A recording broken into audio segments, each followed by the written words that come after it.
Hello बच्चों, कैसे हो आप सब लोग। स्वागत है आपका इस वीडियो के अंदर। आज इस वीडियो में हम इनकम एंड डिटर्मिनेंट्स यूनिट का, जिसको हम एडीएस बोलते हैं, पार्ट 3 करने वाले हैं। बच्चों, इससे पहले हमने बहुत important topic equilibrium, ADS approach and saving investment approach से हमने इक्विलिब्रियम निकालना सीख लिया था। और आज के इस वीडियो के अंदर बच्चों हम excess demand and deficit demand को पढ़ने वाले हैं, इनके कॉजेज को पढ़ने वाले हैं, टाइप्स ऑफ अनएम्प्लॉयमेंट को हम देखने वाले हैं एंड कैसे हम excess demand and deficit demand को सही कर सकते हैं। ये चीज़ आज की इस वीडियो में देखने वाले हैं। बच्चों, ये वीडियो आपके लिए फुल कॉम्प्रिहेंसिव वीडियो होने वाली है एंड मोस्ट इंपॉर्टेंट आपके लिए वीडियो होने वाली है। तो बिना किसी देरी के जल्दी से हम इस वीडियो को स्टार्ट करते हैं।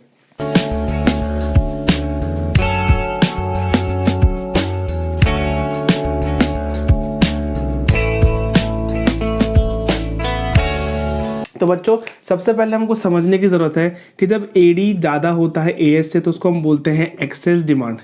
एक्सेस डिमांड, ठीक है, ये कंडीशन है। एंड जब एडी कम होता है एग्रीगेट सप्लाई से तो हम उसको बोलते हैं डेफिसिट डिमांड, यानी कि डिमांड यहाँ पे कम है। ठीक है, अब देखो, ऐसे तो आपको समझ में आएगा नहीं, लेकिन हम इसको ग्राफ से समझते हैं। ठीक है, ग्राफ से समझते हैं। देखो, जल्दी से हम ग्राफ बना लेते हैं। ये एक्स एक्सेस, ये वाई, ठीक है, यहाँ पे इनकम है एंड यहाँ पे हम बोल सकते हैं एडी एएस है। ठीक है, आपको पता है ये इनकम की लाइन होती है, इनकम की लाइन होती है 45 डिग्री पे। ठीक है, एंड यहाँ पे होता है एडी, ये होता है एडी। लेकिन जब डिमांड ज़्यादा होती है, डिमांड ज़्यादा होती है एंड सप्लाई कम होता है, यानी कि एक्सेस डिमांड का जो केस होता है वो बच्चों ये वाला केस होता है, जिसको हम बोलते हैं एडी डैश। एडी डैश, यहाँ पे जो इन दोनों का फ़र्क होता है वो होता है ऑटोनॉमस, वो होता है ऑटोनॉमस इन्वेस्टमेंट। यानी कि इन्वेस्टमेंट हो सकता है कि कॉजेज क्या है वो हम पढ़ेंगे। कॉजेज ये ऑटोनॉमस भी बोल सकते हो और इसको बोल सकते हो कि चेंज इन इन्वेस्टमेंट। कभी कभार क्या करते हैं, हाउस होल्ड इन्वेस्ट करता है, पब्लिक इन्वेस्ट करती है, गवर्नमेंट इन्वेस्ट करती है। ठीक है, कुछ टैक्सेस में फ़र्क कर देती है, जिससे क्या होता है, डिमांड बढ़ जाती है। इस गैप को बच्चों इस गैप को हम बोलते हैं इन्फ्लेशनरी गैप। क्या बोलते हैं? Inflationary gap. बच्चों याद रखना है, इन्फ्लेशनरी गैप अपने कॉपीज़ के अंदर इसको नोट कर लो। हमने बोला था कि जो ये पॉइंट है वो है फुल एम्प्लॉयमेंट इक्विलिब्रियम। ठीक है बच्चों, हमने यही बोला था, फुल एम्प्लॉयमेंट इक्विलिब्रियम। लेकिन अब यहाँ पे देखो, दूसरा पॉइंट यहाँ पे है। ये पॉइंट मैंने आपको फर्स्ट वीडियो में, सेकंड वीडियो में बताया था कि अगर पॉइंट यहाँ जा रहा है यानी कि वो ओवर एम्प्लॉयमेंट इक्विलिब्रियम है, एंड अगर पॉइंट यहाँ जा रहा है तो वो अंडर एम्प्लॉयमेंट इक्विलिब्रियम है। बच्चों आपको याद होगा, तो ये कहाँ जा रहा है? ये यहाँ जा रहा है, यानी कि ये कौन सा पॉइंट है? ये ओवर एम्प्लॉयमेंट इक्विलिब्रियम पॉइंट है। बच्चों आप एब्रीविएशन समझ रहे हो? जो आप एब्रीविएशन समझ रहे हो, मैं होप करता हूं। ओवर एम्प्लॉयमेंट इक्विलिब्रियम है। ठीक है, इस गैप को हम क्या बोलते हैं? इस गैप को हम क्या बोलते हैं? इस गैप को हम बोलते हैं इन्फ्लेशनरी गैप। ठीक है बच्चों, ये आपको याद होगा। यानी कि एक्सेस डिमांड में जब फुल एम्प्लॉयमेंट इक्विलिब्रियम आगे सरक जाता है तो उसको हम बोलते हैं इन्फ्लेशनरी गैप। ठीक है, इसके क्या कॉजेज हो सकते हैं? देखो, कॉजेज क्या हो सकते हैं। अब मुझे बताओ, एडी ज़्यादा है तो उसके क्या कॉजेज हो सकते हैं? अब एडी का फॉर्मूला बताओ। एडी का formula C+I+G plus export minus import. हमने जो फुल फॉर्मूला पढ़ रखा है वो तो यही फॉर्मूला पढ़ रखा है। तो कॉजेज क्या हो सकते हैं? हो सकता है हाउस होल्ड का कंजप्शन बढ़ गया हो सकता है गवर्नमेंट का कंजप्शन बढ़ गया हो, इसलिए एडी बढ़ गया। हो सकता है गवर्नमेंट का इन्वेस्टमेंट बढ़ गया हो, गवर्नमेंट का एक्सपेंडिचर बढ़ गया हो, या फिर प्राइवेट का एक्सपेंडिचर बढ़ गया हो, तो भी हो सकता है एडी बढ़ गया हो, है ना। गवर्नमेंट का हमने बात कर लिया। ठीक है, अब बोल सकते हैं एक्सपोर्ट्स बढ़ गए हैं तो हम बोल सकते हैं कि एडी बढ़ गया होगा। और हम बोल सकते हैं अगर इंपोर्ट्स घट गए हैं तो हम बोल सकते हैं कि डिमांड भी एग्रीगेट बढ़ रहा है। देखो, इसमें और इंपोर्ट्स में इन्वर्स रिलेशन है। एक और बच्चों चीज़ें याद रखना कि अगर गवर्नमेंट के टैक्सेस कम हो जाएंगे तो क्या होगा? आपके पास ज़्यादा पैसा रहेगा, आप ज़्यादा डिमांड कर पाओगे, आप ज़्यादा एक्सपेंडिचर कर पाओगे। तो अगर टैक्सेस कम है तो इसका मतलब एग्रीगेट डिमांड बढ़ जाएगा। ठीक है बच्चों, ये ग्राफ आपको याद होना चाहिए, इनके कोड्स आपको मेंशन करना बहुत ज़्यादा ज़रूरी है। जल्दी से हम देख लेते हैं कि डेफिसिट डिमांड में क्या ग्राफ होता है, उसके कॉजेस क्या होते हैं, एंड फिर हम एम्प्लॉयमेंट को समझते हैं। हम जल्दी से देख लेते हैं कि डेफिसिट डिमांड का क्या ग्राफ होता है। डेफिसिट डिमांड का देखो बच्चों, यहाँ पे हमारा एक्स एक्सिस आ जाता है, यहाँ पे वाई आ जाता है, यहाँ पे जीरो, यहाँ पे हमारी इनकम, यहाँ पे हमारा एडी एएस आ जाता है। एएस हमको पता है हमेशा 45 डिग्री की लाइन होती है, क्यों? क्योंकि ये इनकम की लाइन है। यहाँ पर भी देखो इनकम, यहाँ पर भी देखो इनकम, तो इनकम की लाइन बिल्कुल 45 डिग्री है, एक फर्स्ट क्वाड्रेंट को बाइसेक्ट कर रही है इनटू 2 इक्वल पार्ट्स, ठीक है। एंड एडी की लाइन हमको पता है, ये एडी की लाइन है, ये इनकम की लाइन है, जिसको हम बोलते हैं एएस, ठीक है। यहाँ पे कौन सा पॉइंट है? यहाँ पे है पॉइंट फुल एम्प्लॉयमेंट इक्विलिब्रियम, हमको सबको पता है। लेकिन अब जो डेफिसिट डिमांड की जो ग्राफ है, यानी कि एडी क्या है, एडी कम है, तो यानी कि ये क्या हो गया, एडी डैश, यानी कि यहाँ पे जो फर्क है वो C+I है, लेकिन यहाँ पे चेंज इन इन्वेस्टमेंट है, चेंज इन इन्वेस्टमेंट है, ठीक है। इन्वेस्टमेंट कौन सा? गवर्नमेंट का इन्वेस्टमेंट, प्राइवेट का इन्वेस्टमेंट, ठीक है ना, टैक्सेस का ज़्यादा हो जाना। अब वो हम बात करते हैं कि कॉजेस क्या हैं, लेकिन कहीं ना कहीं जब यहाँ पे और यहाँ पे फर्क आ रहा है तो इसका मतलब हो सकता है कि चेंज इन इन्वेस्टमेंट ही यहाँ पे हुआ होगा। देखो बच्चों, मैंने बताया था कि अगर फुल एम्प्लॉयमेंट इक्विलिब्रियम यहाँ जाता है तो हम उसको ओवर एम्प्लॉयमेंट इक्विलिब्रियम बोलते हैं, एंड यहाँ पे हम उसको बोलते हैं अंडर एम्प्लॉयमेंट इक्विलिब्रियम। तो देखो ये पॉइंट यहाँ पे टच हो रहा है, एडी डैश एंड एएस की लाइन कहाँ टच हो रही है, यहाँ पे टच हो रही है। तो जो ये गैप है बच्चों, जो ये गैप है, इस गैप को हम क्या बोलते हैं? इस गैप को हम बोलते हैं डिफ्लेशनरी गैप। कौन सा गैप बोलते हैं? डिफ्लेशनरी गैप बोलते हैं। क्यों बोलते हैं? क्योंकि यहाँ पे इस पॉइंट पे और इस पॉइंट पे जो डिमांड है वो कम है। डिमांड क्या है? कम है, उसकी सप्लाई ज़्यादा है, इसलिए हम उसको क्या बोलते हैं? इस पॉइंट को बोलते हैं हम अंडर एम्प्लॉयमेंट इक्विलिब्रियम। और जो ये गैप है, ये जो गैप है, इसको हम बोलते हैं डिफ्लेशनरी गैप, ठीक है बच्चों। इसके कॉजेस क्या हो सकते हैं? इसके कॉजेस हो सकते हैं, देखो वापस एडी का फॉर्मूला लिख दो, C+I+G plus export minus imports, ठीक है। एडी कम क्यों हुआ होगा भाई साहब? हो सकता है कंजप्शन कम हो गया हो सकता है इन्वेस्टमेंट कम हो गया हो सकता है गवर्नमेंट का कंजप्शन कम हो गया हो सकता है एक्सपोर्ट्स कम हो गए हो सकता है इंपोर्ट ज़्यादा हो गए हों। एंड आपको नेक्स्ट चीज़ क्या याद करके रखनी है कि टैक्सेस क्या हो गए हों? इंक्रीज हो गए हों, टैक्सेस इंक्रीज हो गए हों। जब टैक्सेस इंक्रीज हो जाएंगे बच्चों, तो मुझे बताओ, आप अभी 100 रुपये कमाते हो, मैं बोलूँ नहीं 50% टैक्स देना पड़ेगा, तो आपने को क्या लगेगा? ओहो, मुझे तो 50% टैक्स देना पड़ेगा, इसका मतलब मेरे पास इनकम रह गई 50 रुपीज़ की, अब मैं उसको कितना ही खर्च करूँगा, उसको मैं कितना ही एक्सपेंडिचर करूँगा। तो इसका मतलब क्या है? टैक्सेस जैसे ही ज़्यादा हो गए, आपकी स्पेंडिंग्स कम हो गई, आपका कंजप्शन, आपका इन्वेस्टमेंट एक्सपेंडिचर कम हो गया है, और जैसे ही वो कम हो गया है तो एडी यानी कि ओवरऑल डिमांड है, जितने प्रोडक्ट्स की आप डिमांड कर रहे हो वो डिमांड कम हो जाएगी, इसलिए हम उसको क्या बोलते हैं? डिफ्लेशनरी गैप, ठीक है बच्चों। याद रखना कि टैक्सेस यहाँ पे बढ़ गए हैं एंड हमारा यहाँ पे एक्सपोर्ट्स यहाँ पे क्या हो गया है? कम हो गया है। क्यों? क्योंकि हमारे टैक्सेस ज़्यादा बढ़ गए हैं, ठीक है, टैक्सेस ज़्यादा बढ़ गए हैं। कोई भी बाहर से हमसे सामान मंगाएगा, ज़्यादा टैक्स चार्ज होगा, यानी कि ज़्यादा उसको महंगा पड़ेगा। लेकिन इन्फ्लेशन में क्या था? हमारे एक्सपोर्ट्स ज़्यादा हो रहे थे। इन्फ्लेशनरी गैप में क्या था? हमारे एक्सपोर्ट्स ज़्यादा हो रहे थे। इसका मतलब क्या है कि जो बाहर वालों को हमारा गुड्स है वो सस्ता लग रहा है, ठीक है, बाहर वालों को हमारा गुड्स सस्ता लग रहा है, इसलिए बाहर वाले आके हमसे हमारा गुड्स परचेज करके लेकर जा रहे हैं। लेकिन क्योंकि इन्फ्लेशन है, क्योंकि मनी की वैल्यू कम है, याद रखना बच्चों, इन्फ्लेशन में प्राइजेस ज़्यादा होती है, वैल्यू कम होती है। फॉरेक्स पढ़ेंगे, फॉरेन एक्सचेंज चैप्टर पढ़ेंगे, आपको बहुत अच्छी तरीके से समझ में आ जाएगा, ठीक है। तो जैसे ही क्या हुआ कि बाहर का गुड्स तो हमारे लिए महंगा हो गया, क्यों? क्योंकि हमारी प्राइस कम हो गई, रुपये की वैल्यू कम हो गई एंड डॉलर की वैल्यू बढ़ गई। तो हम क्या करेंगे? हम कम सामान खरीद पाएंगे, लेकिन वो तो हमसे ज़्यादा सामान खरीद पाएंगे, यानी कि एक्सपोर्ट ज़्यादा हो जाएंगे एंड इंपोर्ट्स हमारे कम हो जाएंगे इन्फ्लेशनरी गैप में। लेकिन यहाँ पे वाइसा वर्सा सिचुएशन है, इसलिए हम उसको याद कर सकते हैं। ये ग्राफ देख लो बच्चों, जल्दी से हम एम्प्लॉयमेंट को समझते हैं। हमेशा बात करते हैं फुल एम्प्लॉयमेंट इक्विलिब्रियम की। अब इसका मतलब क्या होता है? Full employment equilibrium. तो इस फुल एम्प्लॉयमेंट का मतलब क्या होता है बच्चों? याद रखना, फुल एम्प्लॉयमेंट का मतलब होता है कि जितने लोग काम करना चाहते हैं, यानी विलिंगनेस टू वर्क है, जितने लोग काम करना चाहते हैं उनको काम मिल रहा है, आर गेटिंग वर्क।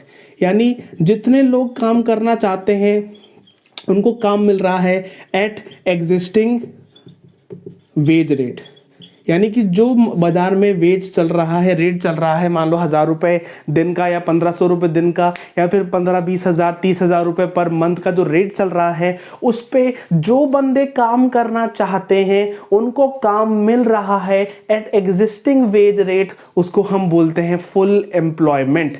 ठीक है बच्चों, यहाँ पे जितने लोग काम करना चाहते हैं, जैसे आप हो, अभी आप काम नहीं करना चाहते हो, ठीक है, आप काम नहीं करना चाहते हो, तो उसका मतलब ये नहीं कि आप अनएम्प्लॉयड हो, अभी आप अनएम्प्लॉयड नहीं हो, आप काम ही नहीं करना चाहते हो, you are not willing to work. ठीक है, अगर आप काम करना चाहते हो और आपको काम नहीं मिल रहा है, वो सिचुएशन गलत है। ठीक है, यहां तो आप काम करना चाहते हो और आपको काम मिल रहा है एट एग्जिस्टिंग वेज रेट, तो उसको हम क्या बोलते हैं, फुल एम्प्लॉयमेंट इक्विलिब्रियम। बच्चों याद रखना, इसका मतलब ये नहीं है कि इकोनॉमी में कोई बेरोजगार नहीं है, नहीं, ऐसा नहीं होता। कुछ लोग ऐसे होते हैं जो वॉलेंटरीली क्या होते हैं, बेरोजगार होते हैं। ठीक है, वो काम करना ही नहीं चाहते, हालांकि वो काम कर सकते हैं एग्जिस्टिंग वेज रेट पे, वो काम करना ही नहीं चाहते हैं। ठीक है, उनके अंदर विलिंगनेस ही नहीं है काम करने की, तो वो लोग तो हमेशा इकोनॉमी में रहेंगे ही। ठीक है बच्चों, इसके कुछ सब पार्ट्स हैं, जल्दी से हम डिस्कस कर लेते हैं। सबसे पहला, यानी कि मार्केट में कुछ टेक्नोलॉजी चेंज आई, मार्केट में कुछ टेक्नोलॉजी चेंज आई, और उस टेक्नोलॉजी के चेंज के कारण जो एग्जिस्टिंग वर्कफोर्स है हमारी, उसको अडेप्ट नहीं कर पाई, और इसके कारण क्या हुआ, वो अनएम्प्लॉयड रह गई। जैसे मुझे बताओ कि ऐसे तो अभी आप, है ना, सब काम पेपर पे करते थे, सब कुछ चीज़ पेपर पे रिकॉर्ड करते थे, लेकिन क्या हुआ, एक्सेल सॉफ्टवेयर आ गया, क्या हुआ, है ना, बहुत अच्छे अच्छे सॉफ्टवेयर आ गए, SPSS करके बहुत सारे अच्छे अच्छे सॉफ्टवेयर आ गए। अब उन सॉफ्टवेयर पे काम होता है, उन टूल्स पे, उन AI पे काम होता है, तो आपको टेक्नोलॉजी नहीं आती है, हालांकि आप काम करना चाहते हो, एग्जिस्टिंग वेज रेट पे भी करना चाहते हो, लेकिन आपको काम नहीं मिल रहा। क्यों? क्योंकि आपकी टेक्नोलॉजी आपको नहीं आती है। तो टेक्नोलॉजी के कारण जो लोग अनएम्प्लॉयड हैं उनको हम बोलते हैं स्ट्रक्चरल अनएम्प्लॉयमेंट। बच्चों फ्रिक्शनल अनएम्प्लॉयमेंट का मतलब होता है, ठीक है, हम एम्प्लॉयमेंट के पार्ट नहीं पढ़ रहे, फुल एम्प्लॉयमेंट मैंने आपको कॉन्सेप्ट बताया, अब हम अनएम्प्लॉयमेंट के पार्ट पढ़ रहे हैं, अनएम्प्लॉयमेंट के पार्ट पढ़ रहे हैं। ठीक है, ये बात याद रखना। फ्रिक्शनल अनएम्प्लॉयमेंट का मतलब क्या होता है कि आपने भी एक जॉब कर रहे थे, एक जॉब करके आप छूटे हो, अब आप दूसरी करना चाहते हो, तो एक जॉब से छूटकर दूसरी जॉब करने का जो बीच का टाइम पीरियड होता है ना, उसको हम बोलते हैं फ्रिक्शनल अनएम्प्लॉयमेंट। वॉलेंट्री अनएम्प्लॉयमेंट, यानी कि आप खुद मर्जी करके ही काम नहीं करना चाहते हो, आप काम करने की आपकी इच्छा ही नहीं है, नॉट विलिंग हो। ठीक है, बोलता है भाई इस एग्जिस्टिंग वेज रेट पे काम नहीं करेंगे, हमको तो ज्यादा पे काम करना है, तो वो वॉलेंट्री है, आप खुद मर्जी से ही काम नहीं करना चाहते हो, तो यहाँ पे गवर्नमेंट भी कुछ नहीं कर सकती है। लेकिन असलियत में ये प्रॉब्लम है बच्चों, इनवॉलेंट्री अनएम्प्लॉयमेंट, यानी कि ये वो लोग हैं जो काम करना चाहते हैं लेकिन एग्जिस्टिंग वेज रेट पर भी वो राजी हैं, बोलते हैं कि हमको काम दे दो, हम काम करना चाहते हैं, लेकिन उनको काम ही नहीं मिल रहा है। वो कंट्री के लिए मेजर प्रॉब्लम है।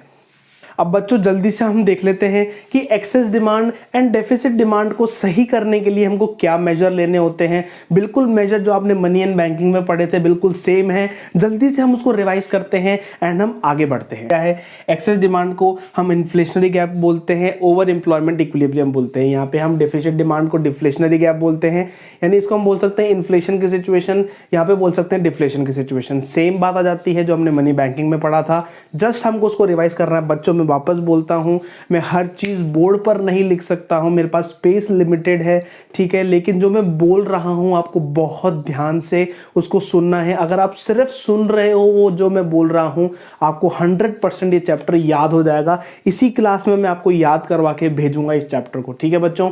तो एक्सेस डिमांड यानी कि इन्फ्लेशन, देखो यहाँ पे डिमांड ज्यादा है सप्लाई कम है, ठीक है, यहाँ पे डिमांड कम है सप्लाई ज्यादा है, यानी डेफिसिट डिमांड डिफ्लेशनरी गैप। अब सुनो, इसको कंट्रोल करने के लिए देखो कभी भी गवर्नमेंट नहीं चाहती है, कभी भी जो RBI है वो नहीं चाहता है कि अनस्टेबल रहे, हमेशा वो चाहते हैं कि स्टेबिलिटी बरकरार रहे इकोनॉमी के अंदर। तो उसके लिए हमको क्या करना है, क्या मेजर्स लेने की ज़रूरत है। सबसे पहले गवर्नमेंट जो मेजर लेती है वो सबसे पहले खुद की फिस्कल पॉलिसी और दूसरा है मॉनेटरी पॉलिसी, यानी कि गवर्नमेंट है जो मनी सप्लाई को रिस्ट्रिक्ट करती है या फिर रिलीज करती है, ठीक है, या तो रिस्ट्रिक्ट करेगी या तो रिलीज करेगी। मनी सप्लाई हमने पढ़ लिया था, ठीक है। तो सबसे पहली पॉलिसी है फिस्कल पॉलिसी, यानी कि ये वो पॉलिसी होती है जिसमें गवर्नमेंट अपने एक्सपेंडिचर एंड रिसिप्ट्स यानी कि अपने स्पेंडिंग एंड टैक्सेशन पॉलिसीज को रूल करती है, क्या टैक्स होने चाहिए, क्या स्पेंडिंग होनी चाहिए, ठीक है। एंड दूसरी पॉलिसी है मॉनेटरी पॉलिसी, यानी कि मनी रिलेटेड पॉलिसी, कि बैंक्स में कितनी मनी होगी, रेट क्या चलेगी, ठीक है, मार्केट ऑपरेशंस क्या होंगे, कितना हमको सेल करना है, कितना हमको परचेज करना है, कितने बॉन्ड्स इशू करने हैं, ठीक है, बैंक की क्या रेट होगी, बैंक किस रेट पर लोन दिया करेंगे, ठीक है ना, कि हम बैंक से कितना रिजर्व डिमांड करेंगे। यानी कि जो भी पॉलिसी जो मनी से रिलेटेड है वो कौन सी पॉलिसी है, मॉनेटरी पॉलिसी।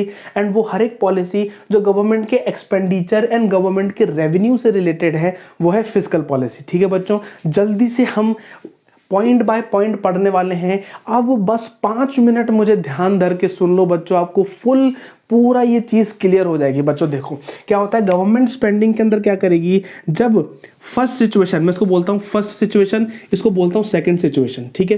फर्स्ट सिचुएशन में हम क्या करेंगे, फर्स्ट सिचुएशन में क्या करेंगे, गवर्नमेंट की स्पेंडिंग को कम कर देंगे। गवर्नमेंट स्पेंड नहीं करेगी, गवर्नमेंट एक्सपेंडिचर नहीं करेगी, लोगों को सब्सिडीज नहीं देगी, तो क्या होगा, जो माल उनको बाजार में मिल रहा है वो महंगा लगने लगेगा, महंगा लगने लगेगा तो वो परचेज नहीं करेंगे, वो परचेज नहीं करेंगे तो डिमांड कम हो जाएगी, डिमांड कम हो जाएगी तो वो सप्लाई के इक्वल आ जाएगी, हैंस जो इकोनॉमी है इक्विलिब्रियम में आ जाएगी। याद रखना, अगर इन्फ्लेशनरी सिचुएशन होगी तो गवर्नमेंट की स्पेंडिंग कम हो जाएगी, सेकंड सिचुएशन में गवर्नमेंट अपनी स्पेंडिंग को बढ़ा देगी। क्या होगा, अच्छा लोग डिमांड ही नहीं कर रहे, ऐसा करते हैं 100 की चीज़ है वो डिमांड नहीं कर रहे, ठीक है, ऐसे करते हैं, उनको 20 रुपये की सब्सिडी दे देते हैं, 20 रुपये का डिस्काउंट दे देते हैं, तो 80 में तो जो लोग हैं वो डिमांड करना चालू करेंगे। एंड जैसे ही लोग डिमांड करना चालू करेंगे, डिमांड ऊपर आएगी और सप्लाई के इक्वल में आ जाएगी। तो यहाँ पे ये दोनों सिचुएशन देखो बच्चों, जस्ट आपको स्क्रीनशॉट ले लेना है, कभी भी एग्जाम में नहीं भूलोगे बच्चों, ठीक है। सेकंड है गवर्नमेंट की टैक्सेशन पॉलिसी। जब फर्स्ट सिचुएशन है तो क्या कर देना है, हमको टैक्सेस को हाई कर देना है, टैक्सेस को क्या कर देना है, हाई कर देना है, क्योंकि अब क्या है, लोगों के पास पैसा है, लोगों के पास मनी है, कुछ ज़्यादा ही वो लोग डिमांड कर रहे हैं, तो हम क्या करेंगे कि अच्छा बच्चा तुम्हारे पास ज़्यादा पैसा है, लाओ पैसा लाओ, हमारे पास लाओ। हमने क्या किया, मनी सप्लाई को रिस्ट्रिक्ट कर लिया, सारा पैसा हमने हमारे पास मंगा लिया, और जैसे ही अब पैसा हमारे पास है, लोगों के पास कम पैसा है, लोग कम एक्सपेंडिचर करेंगे, कम डिमांड करेंगे, डिमांड कम हो जाएगी, सप्लाई आराम से बराबर में आ जाएगी। सेकंड है डिफ्लेशन में हम क्या करेंगे, डेफिसिट डिमांड में हम क्या करेंगे, सेकंड सिचुएशन में टैक्सेशन को क्या कर देंगे, कम कर देंगे। अब हम क्या करेंगे, अच्छा यार लोग डिमांड ही नहीं कर रहे, लोगों के पास पैसा ही नहीं है, तो हम उससे क्या पैसा ले, ठीक है, हम क्या करें, छोड़ो ऐसे करते हैं, हम लेंगे नहीं लेकिन हम पैसा देंगे, हम लेंगे नहीं, हम लेंगे नहीं, हम पैसा देंगे, जिससे जो लोग हैं वो डिमांड करना चालू कर दे, और जैसे ही वो डिमांड करना चालू कर देंगे, एग्रीगेट डिमांड एग्रीगेट सप्लाई की इक्वल आ जाएगा, एंड हमारा पूरा मैटर सॉल्व हो जाएगा। ठीक है बच्चों, यहां तक क्लियर है, यहां तक क्लियर है। जल्दी से मॉनेटरी पॉलिसी पे कवर करते हैं। ठीक है, बैंक रेट, रेपो रेट आपको पता है, यानी कि वो रेट जिस पे आरबीआई लोन देता है, किसको, बैंक्स को लोन देता है, उसको ही बैंक रेट, रेपो रेट बोलते हैं। तो फर्स्ट सिचुएशन में क्या करेंगे, हम बैंक रेट या रेपो रेट को क्या कर देंगे, हम इंक्रीज कर देंगे। जैसे ही इंक्रीज कर देंगे तो जो बैंक आगे लोन देगा वो लोन महंगा हो जाएगा, लोग लोन नहीं लेंगे, लोन नहीं लेंगे तो उनके पास पैसा नहीं होगा, पैसा नहीं होगा तो डिमांड नहीं करेंगे, डिमांड नहीं करेंगे तो क्या होगा, एग्रीगेट डिमांड अपने आप कम हो जाएगा, सप्लाई के इक्वल आ जाएगा। ठीक है बच्चों, सेकंड सिचुएशन में हम क्या कर रहे होंगे, डिफ्लेशन की सिचुएशन में, डेफिसिट डिमांड की सिचुएशन में हम क्या कर रहे होंगे, हम बैंक रेट या रेपो रेट को क्या कर देंगे, कम कर देंगे। ठीक है, कम कर देंगे तो क्या होगा, हम आरबीआई ने हमको सस्ता लोन दिया, हम आगे सस्ता लोन देंगे, लोग सस्ता लोन लेंगे, डिमांड करेंगे, एक्सपेंडिचर करेंगे। ठीक है, जैसे ही उनके हाथ में पैसा आएगा वो कुछ डिमांड करना चालू करेंगे, कुछ इन्वेस्टमेंट करना चालू करेंगे, बिजनेस सेटअप करेंगे। ठीक है, कुछ ना कुछ तो वो करेंगे, तो डिमांड क्या हो जाएगी, बढ़ने लग जाएगी, एग्रीगेट सप्लाई के इक्वल आ जाएगी, हमारी इकोनॉमी स्टेबल हो जाएगी। ठीक है, पहला सॉल्व हो चुका है। Second, reverse repo rate. First situation में क्या करेंगे, रिवर्स रेपो रेट यानी कि मेरे पास कुछ ज़्यादा ही पैसा है, एज अ बैंक मेरे पास कुछ ज़्यादा ही पैसा है, मैं सोच रहा हूँ कि यार आरबीआई मुझे अच्छा खासा इंटरेस्ट प्रोवाइड कर रहा है, रिटर्न ऑन इन्वेस्टमेंट प्रोवाइड कर रहा है, ऐसे करते हैं चलो पार्क कर देते हैं अपना फंड, ठीक है। अब मुझे क्या है, इन्फ्लेशन की सिचुएशन में क्या है कि गवर्नमेंट जो आरबीआई है वो ऐसे बोलेगी कि ठीक है मैं अपना रिवर्स रेपो रेट, अपना रिटर्न बढ़ा देता हूँ। जब आरबीआई अपना रिवर्स रेपो रेट बढ़ा देगा रिवर्स रेपो रेट, तो जो बैंक्स हैं वो अपने फंड्स आरबीआई पर पार्क करेंगे, लोगों को लोन नहीं देंगे। लोगों को लोन नहीं देंगे तो लोगों के पास पैसा नहीं रहेगा, लोगों के पास पैसा नहीं रहेगा तो एक्सपेंडिचर नहीं करेंगे तो एग्रीगेट डिमांड क्या हो जाएगी, डिक्रीज हो जाएगी। यानी कि हम रिवर्स रेपो रेट को इंक्रीज कर देंगे। बच्चों बहुत ध्यान धर के आपको सुनना है। एंड वाइस वर्सा हम क्या करेंगे, डिफ्लेशन की सिचुएशन में कर देंगे। अब हमारे पास फंड्स है, हम गए आरबीआई के पास कि आरबीआई आप हमारे फंड्स ले लो, हमको रिटर्न प्रोवाइड कर दो। आरबीआई बोलेगा कि नहीं, क्योंकि मार्केट में कंडीशन अभी बहुत ख़राब चल रही है तो हम तुमको रिटर्न नहीं देंगे, हम तुमको पैसा नहीं देंगे, जो तुम्हारे पास पैसा है वो तुम पब्लिक को लोन दो। तो बैंक बोलेगा कि ठीक है हम पब्लिक को लोन दे देंगे। तो बैंक अपना पैसा उठाएगा और पब्लिक को लोन दे देगा, पब्लिक के पास पैसा जाएगा, पब्लिक डिमांड करेगी, पब्लिक एक्सपेंडिचर करेगी, पब्लिक इन्वेस्टमेंट करेगी, तो क्या हो जाएगा, अपने आप इकोनॉमी इक्विलिब्रियम में आ जाएगी, ठीक है। Reverse repo rate increase and decrease अगर समझ में नहीं आएगा बच्चों, वीडियो को थोड़ा धीरे कर लो और धीरे करके बैक जाओ, रिवाइंड करो वीडियो को और रिवाइंड करके वीडियो को देख लो, आपको पूरा समझ में आएगा। थर्ड केस में क्या करेंगे, SLR, CRR, LRR क्या होता है आपको पता है। कुछ फंड्स आरबीआई के पास पार्क कर दो, कुछ फंड खुद के पास रख लो, टोटल मिला के क्या बोलते हैं, LRR। ठीक है बच्चों, इतना समझ में आ गया होगा। क्या करेंगे, इन्फ्लेशन की सिचुएशन में क्या करेंगे, हम LRR को इंक्रीज कर देंगे तो क्या होगा, हमको ज़्यादा फंड आरबीआई के पास रखना होगा, हमको ज़्यादा रिजर्व आरबीआई के पास रखना होगा। हम ज़्यादा रख देंगे तो हम कम लोन दे पाएंगे, तो आपको सारा गणित पता है, ठीक है। तो यहाँ की सिचुएशन में क्या होगा, सेकंड सिचुएशन में डिक्रीज हो जाएगा। क्या होगा, मेरे पास, मुझे बताओ, ये फंड है, ठीक है, मैंने क्या किया, मैंने आरबीआई के पास पार्क कर दिया। अब इतना तो मेरे पास रह गया तो अब मैं इसको बाहर दूंगा। तो मुझे बताओ आरबीआई बोले कि नहीं, दोनों रख लो, हमको कुछ देने की ज़रूरत नहीं है, आप सब कुछ पब्लिक को दो। तो हम क्या करेंगे, दोनों पब्लिक को देंगे। पहले हम इतना रख रहे थे और ये पब्लिक को दे रहे थे, अब हम क्या करेंगे, अब हम दोनों पब्लिक को देंगे। तो क्या करना पड़ेगा, हमको LRR आरबीआई को रिड्यूस करना पड़ेगा। थर्ड आ जाता है ओपन मार्केट ऑपरेशन। फोर्थ आ जाता है ओपन मार्केट ऑपरेशन यानी कि गवर्नमेंट अपनी सिक्योरिटीज सेल या परचेज करती है, खुद के जो उनके सिक्योरिटीज होती है वो सेल परचेज करती है, जिससे क्या होता है कि मार्केट स्टेबलाइज होता है। सबसे पहले इन्फ्लेशन की सिचुएशन में जो गवर्नमेंट की सिक्योरिटीज़ होती हैं, जो गवर्नमेंट के पास जो खुद के एसेट्स हैं, वो क्या कर देती हैं, उनको सेल कर देती है। अब सेल कर देगी तो क्या होगा, मेरे पास, मुझे बताओ, ये एसेट है और आपके पास 100 रुपये हैं, मैं आपसे बोलूँगा ले यार ले ले, तो मैं आप मुझे क्या दोगे, आप मुझे पैसा दोगे। तो मैंने आपसे पैसा क्या कर लिया, रिस्ट्रिक्ट कर लिया, मनी सप्लाई मैंने अपने ऊपर ले ली, यानी कि मैंने मार्केट में से पैसा निकाल लिया है। यानी कि पैसा आपके पास नहीं रहेगा, आपके पास एसेट रहेगा, पैसा मेरे पास है, आप कुछ एक्सपेंडिचर नहीं कर पाओगे, आराम से इन्फ्लेशन की सिचुएशन, एक्सेस डिमांड सही हो जाएगी। सेकेंड केस में हम क्या कर देंगे, हम परचेज कर देंगे, ठीक है, परचेस कर लेंगे। हमने क्या किया, अच्छा आपके पास एसेट है, ठीक है यार, लो पैसा लो। तो यानी कि मैं मनी सप्लाई को फ्लो करा रहा हूँ आप तक। जैसे ही मनी सप्लाई आप तक आएगी, आप अब खरीद पाओगे, लोन ले पाओगे, आप एक्सपेंडिचर कर पाओगे, एंड हमारी जो डेफिसिट डिमांड है वो सही हो जाएगी, ठीक है। मार्जिन रिक्वायरमेंट बच्चों आपको पता है, इन्फ्लेशन की सिचुएशन होगी तो मार्जिन रिक्वायरमेंट ज़्यादा हो जाएगा, डिफ्लेशन की सिचुएशन होगी तो मार्जिन रिक्वायरमेंट कम हो जाएगा, ठीक है। मार्जिन रिक्वायरमेंट क्या होता है कि आपने मुझे कोलेट्रल दिया 1 करोड़ रुपए का और मैंने आपको लोन दिया 50 लाख रुपए का, तो 50 लाख रुपए क्या है, मार्जिन रिक्वायरमेंट है। अगर इन्फ्लेशन है तो मार्जिन रिक्वायरमेंट ज़्यादा रखूंगा क्योंकि मुझे मनी सप्लाई रिस्ट्रिक्ट करना है। और अगर इन्फ्लेशन की सिचुएशन है तो मुझको क्या करना है, मुझको मार्जिन रिक्वायरमेंट कम करना है, मुझे ज़्यादा लोगों को लोन देना है। ठीक है बच्चों, तो मैं होप करता हूँ कि आपको पूरा समझ में आ गया होगा। स्क्रीनशॉट ले लो, अगर आपको समझ में नहीं आया है तो रिवाइंड करके देखो, बार बार देखो बच्चों। मैंने हर एक वर्ड बहुत सोच समझ के बोला है एंड बहुत अच्छी तरीके से आपको एक्सप्लेन करने की कोशिश करिए बच्चों। अगर आपको वीडियो थोड़ी भी इंफॉर्मेटिव लगी हो, कुछ सीखा हो, तो लाइक करे बिना मत जाना, सब्सक्राइब कर लो इस चैनल को, कमेंट करके बताओ अगर कुछ समझ में नहीं आया है। व्हाट्सएप पे आप मुझे मैसेज कर सकते हैं, कम्युनिटी में आप जुड़ सकते हैं, इंस्टाग्राम पे आप फॉलो कर सकते हैं। ठीक है बच्चों, मिलते हैं नेक्स्ट वीडियो में। Till then good bye, take care, thank you बच्चों।